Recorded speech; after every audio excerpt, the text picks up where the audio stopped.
Assalamualaikum warahmatullahi wabarakatuh. Jadi ini hasil modifikasi dari kelompok kami. Nah, yang pertama itu kita import dulu si OS-nya. Habis itu import si array-nya, habis itu import thread-nya. Terus di sini juga kita import type. Nah, di sini kita buat kelas untuk mengecek si IP-nya. Terus di sini tuh ada fungsi untuk me-assign si IP dan hasil responnya itu akan -1. Nah, kita juga bikin fungsi utama yang nantinya dieksekusi saat si thread berjalan. Nah, di sini kita ngepingnya itu pakai ini, ngeping dengan perintah ini. Terus di sini nanti bakal ada looping. Nah, looping ini tuh akan membaca hasil respon dari setiap baris. Terus di sini itu break jika tidak ada lain lagi. Nah, di sini itu yang ini akan membaca hasil per line dan bakal ditemukan pola ini. Terus habis itu menampilkan hasilnya itu seperti ini. Terus di sini kita juga buat fungsi untuk mengetahui si status. Di sini kita bikin kondisi kalau statusnya 0 bakalan keluarnya tidak ada respon. Terus kalau statusnya 1 keluarnya itu ada loss. Terus kalau statusnya 2 keluarnya itu hidup. Terus kalau statusnya -1 seharusnya tidak terjadi. Nah, di sini kita buat untuk mengetahui isi dari si archive-nya ini. Nah, terus isi reportnya itu yang tadi yang bakal keluar dari kondisi-kondisi yang ini yang kita buat tadi. Nah, terus ini waktu si eksekusinya berjalan. Terus di sini kita buat list untuk menampung hasil pengecekan. Terus kita lakukan ping untuk 20 host. Nah, ini kita ambil contoh IP hostnya seperti ini. Nih. Terus kalau ini untuk memanggil si thread untuk setiap IP.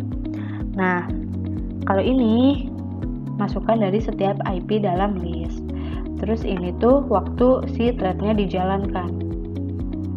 Nah, terus ini tuh ini untuk setiap IP yang ada di list. Terus kalau ini tuh menunggu hingga si threadnya itu selesai. Nah, untuk mendapatkan hasilnya kita ngeprint ini. Terus untuk mencatat waktu berakhir kita ini bakalan ini. Terus nanti ngeprint waktu akhir dan awalnya seperti ini, bakalan kelihatan gitu. Nah, jadinya seperti ini.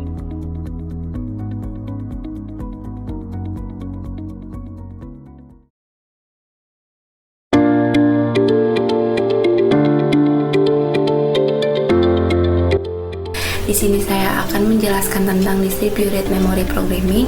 Untuk mengimplementasikan distributed memory programming ada beberapa metode. Salah satunya dengan menggunakan MPI atau Message Passing Interface.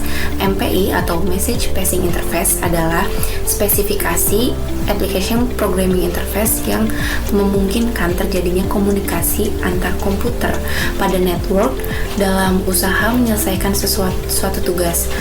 MPI bekerja dengan cara berkomunikasi, salah satunya dengan cara point-to-point communication yang akan diimplementasikan di sini. Contoh kasus yang akan kami gunakan adalah kami membuat penjumlahan menggunakan teknik point-to-point communication. Pertama, pada setiap proses akan diberikan nilai secara random. Nilai-nilai dari setiap proses tersebut itu akan dijumlahkan menggunakan message passing interface. Kedua, proses dengan rank 0 sama dengan 0 akan bertindak mengumpulkan atau menerima nilai-nilai dari proses lain menggunakan communication point to point. Ketiga, setelah nilai-nilai terkumpul, maka proses dengan rank sama dengan 0 akan menjumlahkan semua nilai dan menampilkannya. Nah, ini adalah hasil implementasi dari MPI programming. Saya di sini akan menjelaskan bagaimana cara kerja dari program yang sudah kami bangun ini. Nah, Pertama-tama, untuk memakai MPI kita perlu mengimport library-library yang ada di MPI. Itu dilakukan dengan cara mengimport MPI di baris paling atas. Nah, setelah kita mengimport MPI, kita perlu membuat sebuah perantara komunikasi supaya si proses-proses yang ada ini nanti dapat berkomunikasi satu sama lain. Nah, untuk membuat perantara komunikasi itu kita bikin variabel bernama com, kemudian di-assign mpi.com_word. Nah, itu nanti fungsinya untuk membuat perantara komunikasi tadi.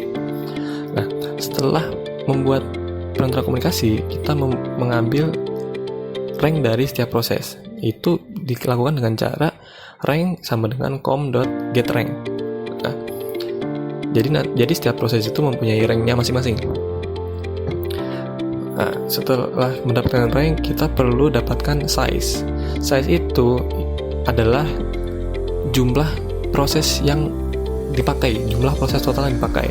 Itu bisa didapatkan dengan cara get size. Kita panggil get size untuk mendapatkan jumlah proses yang dipakai.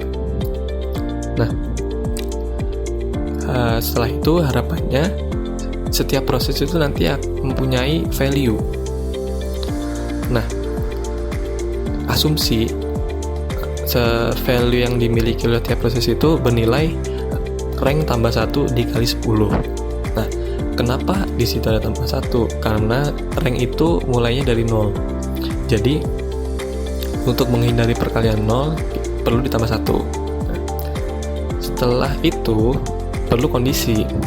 Kondisi dimana jika if rank sama dengan 0, artinya jika saya adalah rank 0, maka apa yang saya lakukan?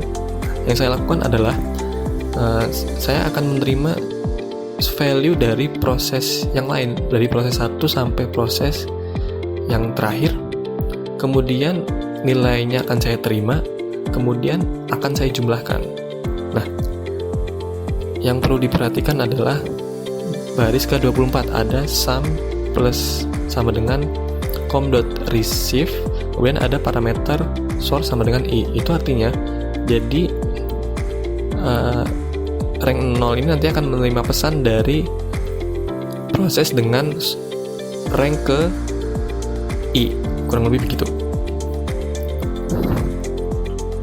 Setelah itu ada kondisi lain di mana jika saya bukan proses dengan rank 0, maka saya harus mengirimkan value yang saya punya ke rank 0 supaya nanti bisa dijumlahkan.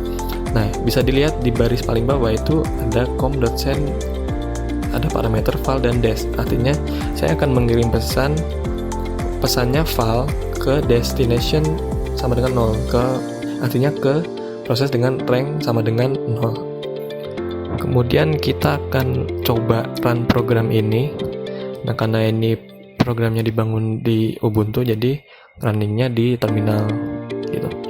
Nah, untuk run program ini kita perlu menulis mpi run spasi strip np spasi jumlah proses yang mau dipakai spasi python spasi nama file.py. Nah, saya akan coba untuk memakai jumlah proses 5.